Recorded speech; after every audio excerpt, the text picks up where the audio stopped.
Hey, it's Clay, and this will be a video chart on ticker symbol AMRN. We will take a look at the 30-minute time frame. Real quick, what do I mean by 30-minute in case maybe you're new to charts?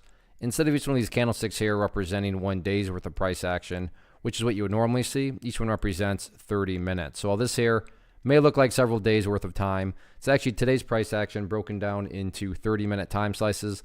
I like to this time frame that does a good job of telling the quote-unquote story of the price, and then makes mapping out where levels of support and resistance a bit easier to see. Did this analysis on Friday, so that is where these green line annotations are coming from. But after today's price movement, some updates here need to be made. First thing I'm going to do is a little house cleaning, just get rid of that line up there. Sure, it pertains to the chart, just not relevant right now. And from the presentation standpoint, I don't want to risk causing confusion because there's clutter and lines everywhere. So let's try to keep this as clean as possible. First update, though, that does need to be made comes about based on a foundational rule in charting, which states when levels of support are broken and closed below, they tend to act as resistance. So $19.60 is going to be that initial area of resistance going into Tuesday. In the event the price can break up through there, because you got to give some credit where credit's due.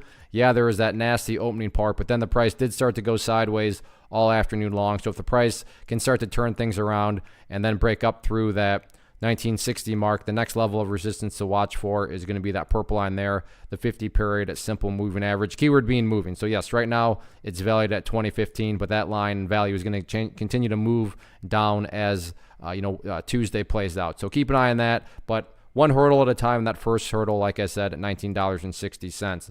Now, what about levels of support? First level of support, nothing complicated at all other than the fact that the bleeding finally stopped today right there at the $19 mark. So $19 will be that near-term level of support going into Tuesday. In the event the price cannot hold above the $19 mark, next level of support after that would be that previous breakout point down there around $18.40. So $19 and then $18.40, next couple areas of support going into Tuesday. But like I said, you got to give credit where credit's due. The price did start to go sideways and even had a little miniature upwards movement here. So we'll see if that can carry on into Tuesday or not. So keep an eye on these overall technical levels.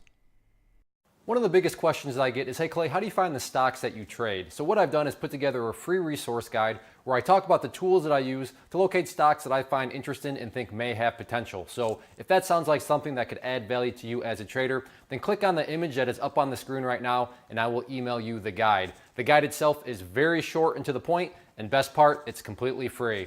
Thanks for watching the video. Let me know if you have any questions.